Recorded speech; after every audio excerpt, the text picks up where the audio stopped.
한자 이야기, 낱말 이야기, 1051번째 시간입니다. 이번 시간은 한방의 약초와 관련된 그런 우리 한자 낱말 우리가 잘 알고 있는 것들을 한번 살펴보겠습니다. 그래서 대표적으로 제가 약방의 감초라는 그런 제목으로 다뤄봤는데, 약방의 감초, 약방의 감초, 어느 것이 맞을까요? 둘 다 맞을까요? 예, 뒤에 답이 있습니다. 네, 재밌는 답이 있습니다.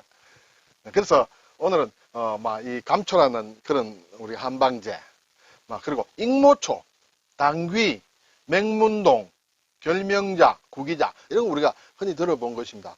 약초에는 상당히 숫자가 많지만 우리가 알 필요가 전혀 없죠. 그런데 이런 것은 우리가 흔히 듣는 것이기 때문에 저게 한자로 무엇인가 뜻을 알면 좀 더 친근해지리라 생각이 됩니다. 그리고 이제 이런 약초들을 이렇게 잘 설명해 놓은 본초강목이라는 책을 우리가 학교 다닐 때 배웠습니다. 이게 도대체 무슨 뜻이냐 하는 것부터 한번 살펴보겠습니다. 본초강목이라는 것이 있죠. 1590년은 명나라의 이시진이라는 사람이 지은 본초학 연구소다. 본초가 뭐냐? 그리고 본초학이 뭐냐? 뒤에서 보겠습니다. 이 책에는 이제 예전에 쭉 중국에서 내려오던 본초에 관한 또는 본초학에 관한 책을 정리한 것인데, 그 어떤 약의 올바른 이름을 강이라고 했다. 왜 본초 강목이라 하느냐? 약의 올바른 이름은 이제 강이라 했다. 그걸 정명이라 한다. 그리고 그것을 또 해석한 이름을 목이라고 했다. 이게 성명이다. 풀석자죠. 그래서 강목이다. 본초에 관한 강, 목, 예. 정명과 성명, 바른 이름과 해석한 이름, 그렇게 책을 편찬했기 때문에 본초 강목이라 한다. 약이 되는 이게 여러 가지가 있겠죠. 흙도 약이 되는 모양입니다. 옥이다, 돌이다, 초목이다, 금수다, 짐승이죠. 충어, 벌레나 물고기다. 이런 것들은 이제 상당히 많은 종류를 어떤 분류를 잘해서 그 어떤 모양과 처방을 이렇게 적어 놓은 책이다. 이렇게 되겠죠. 그래서 이 약의 재료들을 쭉 이름을 붙여서 강목으로 만든 것이다. 강목이란 말 자체로는 대략적인 줄거리, 강은 대략적인 큰 줄거리고 목은 자질구레한 조목이다. 또 이런 해석이 있습니다. 그러면 이제 본초가 무엇이냐? 본초. 글자는 쉬운데 본초가 뭐냐면 쉽진 않습니다. 우리가 전문가가 아니기 때문에. 이 방면에 종사하시는 분은 잘 아시겠죠. 약재나 약학을 한방에서 그걸 본초라고 한다. 왜 그걸 또 초라고 하느냐? 식물, 동물, 광물 앞서 봤습니다만 여러 가지 있는데 그런 약재인데 역시 식물이 가장 많다. 그렇죠? 식물의 종류가 가장 많죠. 그래서 대표적으로 초로 붙였다. 본초라고 붙였다. 이렇게 됩니다. 그래서 본초 강목이다. 이제 이런 책 이름이 있었고, 이제 감초라는 건 설명드리지 않아도 잘 알겠습니다. 단다, 달감이죠. 그리고 풀초다. 그러면 씹으면 좀 달지요. 달짝지근합니다. 그래서 감초 뿌리를 말하는데 단맛이 있고 비위를 돋고 다른 약의 작용을 또 부드럽게 하기 때문에 모든 처방에 널리 쓰인다. 약을 만들 때 거의 감초가 다 들어간다는 것이죠. 그래서 감초를 넣어 다린다. 그리고 이제 또 다른 비유적으로는 어디에서 빠져서는 안 되고 꼭 있어야 하는 것을 비유적으로 할 때 우리가 감초라고 하죠. 선배는 우리 모임에서는 감초 같은 인물이다. 또는 약방의 감초, 이런 얘기합니다. 그러면 약방의 감초냐, 약방의 감초냐, 이렇게 되겠죠. 근데 우리가 이제 이러한 속담 비슷한 이런 구를 만들 때는 주로 관형격 조사 의가 들어가서 쓰기 때문에 약방의 감초가 쓰는 것이 일반적으로 맞다, 이렇게 되겠습니다. 근데 인터넷을 검색해 보면 약방의 감초보다 약방의 감초가 더 많이 나오는 것 같아요. 제가 보는 데는. 근데 여기에서 이제 예를 들어 이런 말이 바른 말인가?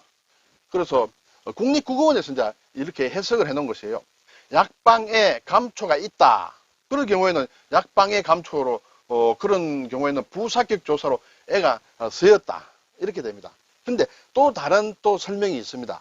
우리가 약방이라고 하면 크게 두 가지를 볼 수 있습니다. 약을 파는 약국 같은 것을 약방이 된다. 그때는 방방자 씁니다. 그리고 그것 떠나서 한의에서 약에 대한 처방을 내린 것, 그것은 약방이랍니다. 약방. 그렇죠? 처방전 할 때 들어가는 방이에요. 그럼 이 두 글자가 이것과 좀 관련이 있다, 이렇게 되겠습니다. 그래서 방방자를 쓴 약방, 약국이죠. 그죠? 약방에는 감초가 항상 있습니다. 그래서 약방의 감초다, 이렇게 쓸 수 있고, 그런데 이 약방, 모방자를 쓴 것은, 약방이라는 것은 약 처방이라는 얘기가 되겠죠. 그 약 처방에는 처방에 감초가 꼭 들어간다 할 때는 약방의 감초로도 쓸 수 있다. 이렇게 주장하는 사람들도 있습니다. 위에 것이 맞는 건 확실한데 아래 것도 약방에 할 때는 이 처방전이라는 방을 쓰면 상당히 설득력이 있다. 저는 그렇게 생각합니다. 여러분 어떻게 생각하시는지 모르겠습니다. 이 약방이라 하는데 이건 약방문이에요. 그렇죠? 처방문이다. 처방전과 같은 것이다. 우리가 흔히 사후약방문이다. 처방이라는 것은 병이 걸렸을 때 하는 건데 이미 죽고 난 이후에는 필요 없는 것이다. 그때 사후약방문. 네. 자, 그리고 익모초라는 얘기도 가끔 듣죠. 익모초. 네, 한자로 이렇게 더할 익자에, 익할 익자에 어미모 풀초예요. 어머니를 이롭게 하는 풀이다. 이런 뜻이 되겠죠. 네, 이것이 이제 익모초인 것 같습니다. 사전을 보니 막 여러 가지 설명이 나와 있습니다. 나와 있는데, 꽃이 필 때, 익모초를 말린 것도 익모초라고 한다. 근데 이것은 어디에 많이 쓰냐 하면, 더위를 먹었을 때, 또는 산모의 지혈, 그렇죠. 피를 이렇게 멈춰주는 것. 그리고 강장제, 이뇨제 따위에 쓴다. 그리고 육모초라고도 가끔 하는데 이것은 틀린 말이다. 익모초가 맞다. 이렇게 되겠습니다. 더위 먹었을 때도 한다. 저도, 어렸을 때, 중학생 때인가요? 어느 해 여름에 상당히 더위를 먹은 모양이에요. 그래서 저희 어머니께서 익모초 좀 달여 먹어야 되겠다. 달여 먹여야 되겠다. 이런 얘기를 지금까지 기억을 하고 있습니다. 그래서 익모초다. 그러면 익모초는, 어머니에게 이로운 풀이다. 그런 뜻이 되죠. 그래서 이것은 결국은 여자에게 매우 유익하다. 그래서 산전, 산후의 여러 질병을 치료하는 데 도움이 되는 모양입니다. 한의학에서는 성질이 약간 찬 약재로 분류가 돼서 여자에게 특히 좋지만은 임산부는 좀 피해야 된다. 이런 설명이 있습니다. 이것은 제가 전문이 아니기 때문에 어떤 서적에 나와 있는 것을 제가 그대로 옮겼습니다만 우리가 익모초를 가지고 개별적으로 제조하지는 않기 때문에 한의에서 처방하는 대로 하기 때문에 이런 것이 있는 모양이다. 이렇게 알면 되겠죠.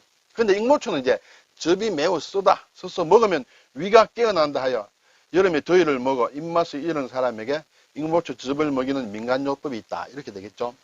그리고 이것이 매우 쓰기 때문에 듣기 괴로울 만큼 쓴 소리, 쓴소리한데 너무 듣기 싫어. 그럴 때는 익모초 같은 소리다. 이런 속담도 아마 들어보신 분이 있으리라 생각이 됩니다. 이제 당귀라는 게 있죠. 당귀는 마땅당 돌아올 귀 이렇게 씁니다.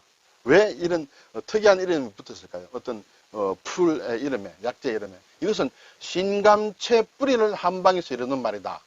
보혈작용이 뛰어나 부인병에 쓴다. 이렇게 되어 있습니다. 또 다른 사전을 보면 성금초의 뿌리다.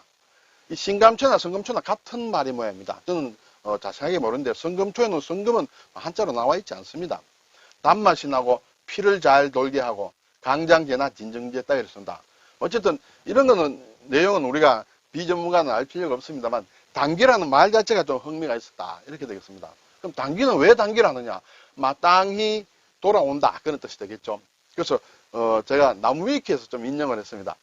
옛날에 어부의 아내들이 백기를 떠나는 남편의 무사귀환을 기원한다는 의미로 품에 당귀를 챙겼다. 네, 당귀 무사히 마땅히 돌아와야 된다. 그래서 그런 것이라는 거고. 그리고 전쟁터 가는 남편을 위해 당귀를 또 품에 넣었다. 그리고 남편이 집에 돌아온다는 의미다. 그렇게 되겠죠. 그래서 이것은 이제 새 신부, 결혼한 새 신부가 꼭 챙겨가야 할 상비약, 부인약이라는 뜻이다. 어쨌든 남편이 반드시 돌아와야 된다는 그런 의미로 만든 그런 이름이다. 이렇게 되겠습니다. 그리고 결명자라는 것도 있죠. 결명자. 어떤 결정한다는 결이에요. 명은 밝다. 이것을 보면 눈과 좀 관련이 되겠죠. 네. 결명자의 씨를 이제 결명자를 하는데 간에 열을 내리고 눈을 밝게 하며 두통, 코피, 변비에 약재로 쓴다. 저는 모르지만 일단은 옮겨와 봤습니다. 근데 이것은 이제 앞에서 말한 본초 강목에서 눈을 좋게 하는 씨, 눈을 밝게 하는 그런 씨앗이다. 그런 뜻에서 이 이름이 유래가 되었다. 이렇게 됐습니다. 환동자라고도 한다. 환은 이제 돌아온다는 뜻이죠. 동자할 때는 눈동자라는 뜻이에요. 눈과 관련된 것이다. 그래서 결명자하면 밝은 명이 있으므로 눈과 관련된 모양이다. 이렇게 쉽게 유추가 됩니다.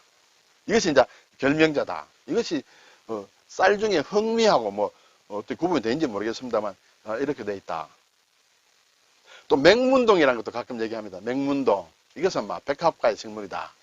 왜 맹문동이라 하느냐? 뿌리가 보리와 비슷하다. 이 보리맥자죠. 그리고 겨울에도 잘 죽지 않는다. 그래서 겨울동에 들어갔다. 네, 이렇게 해서 맹문동이다. 문은 왜 그러냐?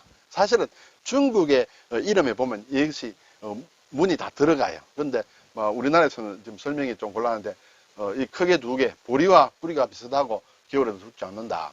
그리고 이제 산지에 나무 그늘에서도 잘 자란다. 그래서 불사초라고도 한다. 예, 보통 응달, 그늘이 지면 식물들을 잘 못 자란데 맹문동은 거기서도 잘 자란다.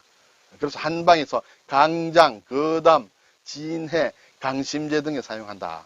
그리고 이제 우리가 새집 정화군에 가면 공기 때문에 상당히 염려들을 하죠. 이때 맹문동이 공기 정화 능력이 있다. 이렇게 해서 실내에서도 키우시는 분들이 있다. 이렇게 되겠습니다.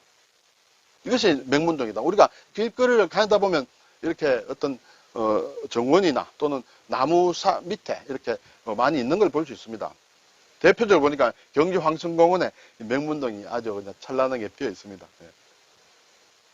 이제 구기자, 네, 구기자, 네, 구기자, 구기자.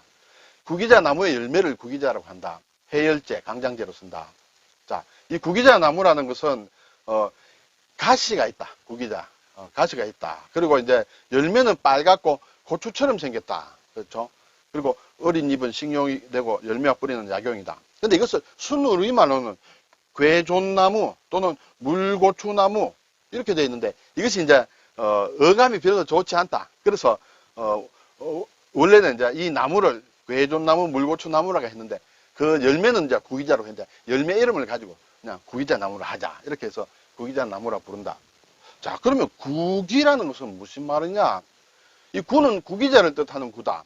그리고 헛개나무나 탱자나무를 가리키는 글자이기도 하다. 이렇게 되어 있어요. 기는 이제 나라의 이름이다. 기, 중국의 나라 이름. 기우라는 그런 말이 있죠. 기나라 사람이다. 뭘 쓸데없는 걱정하는 것이죠.